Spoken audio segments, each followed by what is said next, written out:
여러분 안녕하십니까? CJB AI 8시 뉴스입니다. 청주시가 복명동 LP가스 폭발 사고 피해 주민들에 대한 지원금 지급을 시작했습니다.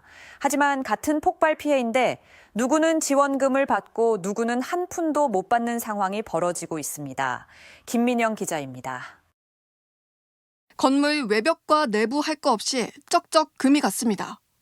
LP가스 폭발 이후 집은 폐허가 돼버렸지만 청주시의 지원은 단 한 푼도 못 받았습니다.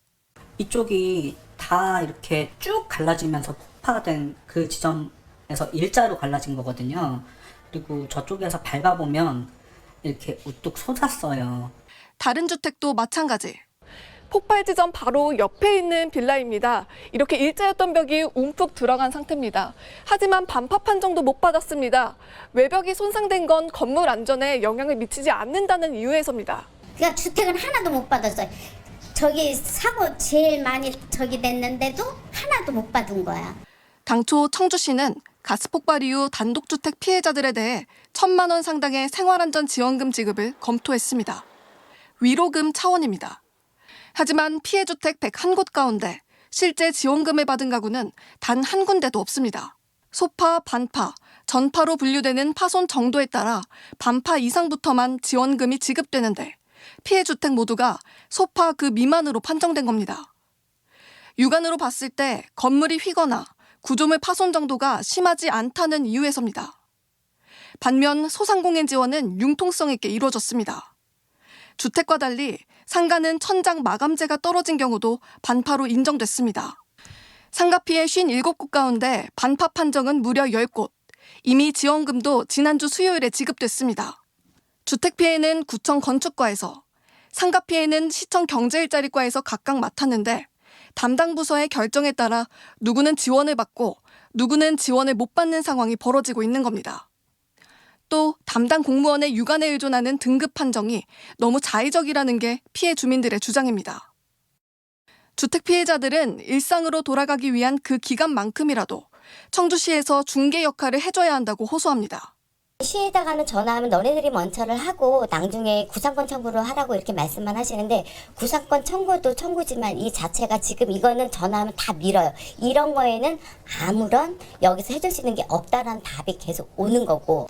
이에 대해 청주시는 행정안전부의 관련 규정에 따라 담당 공무원이 주택 파손 등급을 매긴 거라며 추가 지원은 없을 거라고 선을 그었습니다. CJB 김민영입니다.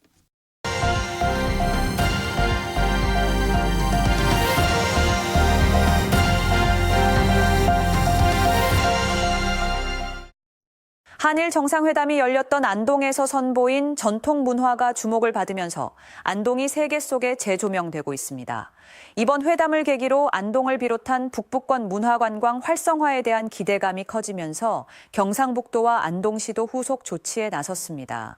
TBC 정성욱 기자가 취재했습니다. 안동 하회마을 낙동강변 밤하늘을 화려하게 수놓은 선유 줄불놀이는 다카이치 총리를 비롯한 일본 방문단에게 진한 인상과 감동을 줬습니다. 만찬장에 오른 안동 집당의 원형 요리인 전게아와 안동 한우갈비구이, 안동 소주 등 전통 음식도 좋은 반응을 얻었습니다. 하회마을 한옥들도 한국 고유의 가옥 문화를 각인시키는 계기가 됐습니다. 이처럼 한일 정상회담에서 선보인 전통 문화를 기반으로 안동의 도시 브랜드를 한 단계 높일 수 있는 절호의 기회인 만큼 구체적인 방안을 마련해야 한다는 목소리가 높습니다. 하회마을은 좀 부족한 게 뭐냐면은 마을만 둘러보고 가거든요. 그 배를 타고 강을 건너가서 부용대도 올라가 보고 그 겸안정사, 옥연정사 여기도 이렇게 둘러보고 하면 정말 완전한 관광이 이루어질 수 있는데. 이에 따라 경상북도는 정상회담 후속 조치로 안동을 중심으로 북부권 문화관광 활성화를 위해 일본과 다양한 교류 확대 방안 마련에 나섰습니다. 올해가 경북 방문해인 만큼 하회마을과 병산서원 등 세계유산과 전통문화 홍보 마케팅을 연계해 일본 관광객 유치에 속도를 낼 방침입니다.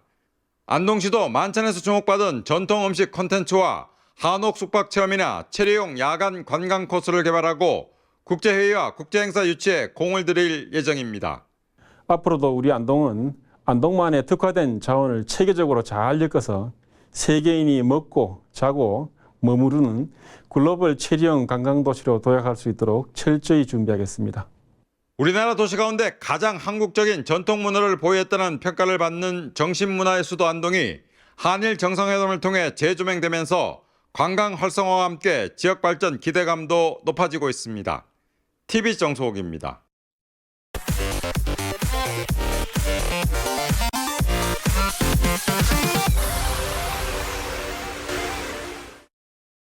불기 2570년 부처님 오신 날을 맞아 도내 사찰 곳곳에서 봉축법요식이 열렸습니다. 조계종 5교구 본사인 속리산 법주사에서는 정덕 주지스님과 이동옥 충북도 행정부지사, 신도 등이 참석한 가운데 부처님의 자비와 나눔의 가치를 되새기며 봉축 행사를 진행했습니다. 이와 함께 단양 구인사를 비롯한 도내 주요 사찰 40여 곳에도 불자들의 발길이 이어졌습니다. 부처님 오신 날을 맞아 대한불교천태종 청주 명장사에서는 어제 국제 불교문화 어울림 한마당이 개최됐습니다. 이번 행사는 불교 문화를 매개로 다문화 가족과 외국인 노동자, 독거노인 등 이웃들을 화합하겠다는 취지로 마련돼 미스터 트로트 출신의 안성훈과 노수영 등 유명 가수들의 공연이 열렸습니다. 명장사는 국경과 계층을 넘어 누구나 함께 즐길 수 있는 축제를 제시했다고 밝혔습니다. 다음 달 3일에 실시하는 제9회 전국 동시지방선거의 충청북도 선거인 명부가 확정됐습니다. 유권자 수는 모두 139만 6,588명으로 4년 전 지방선거 때와 비교해 2만 7천여 명 늘어 2%가량 증가했습니다. 시군별 유권자는 청주가 73만 4천여 명으로 도내 전체 유권자의 절반 이상을 차지했으며 연령대별로는 60대 이상이 27만 2천여 명으로 가장 많았고 50대가 근소한 차이로 뒤를 이었습니다. 충북교육청이 AI 기반 업무 지원 서비스를 도입한 이후 도내 교육기관과 학교 전반에서 직원들의 초과 근무 시간이 감소했다는 분석이 나왔습니다. 분석 결과 지난해 2분기 직원 1인당 월 평균 초과 근무 시간이 5.2시간까지 기록했으나 올해 1분기에는 3.4시간까지 낮아졌습니다. 각 기관별로 월 평균 초과 근무 감축 시간은 충북교육청 1.4시간, 초등학교는 0.1시간, 중고등학교는 0.2시간만큼 초과 근무 시간이 각각 줄었습니다. 충북경찰청은 수년간 마사지 업소로 위장해 성매매 영업을 한 30대 업주를 검거했습니다. 지난 12일 불시 단속을 벌인 경찰은 청주시 복대동의 한 마사지 업소에서 업주 A씨와 중국 국적의 불법 체류자 성매매 여성 14명을 현행범으로 체포했습니다.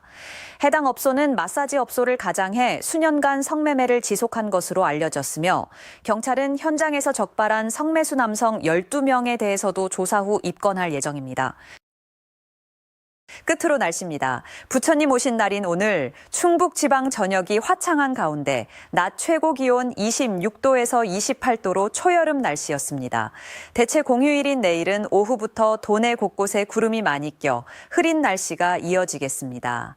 내일 아침 최저 기온은 단양 13도, 청주 18도 등 13도에서 18도의 분포를 보이겠으며 낮 최고 기온은 28도에서 29도로 덥겠습니다.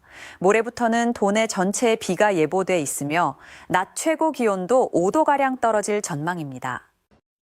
이상으로 CJB AI 8시 뉴스를 마치겠습니다. 시청해주신 여러분 고맙습니다.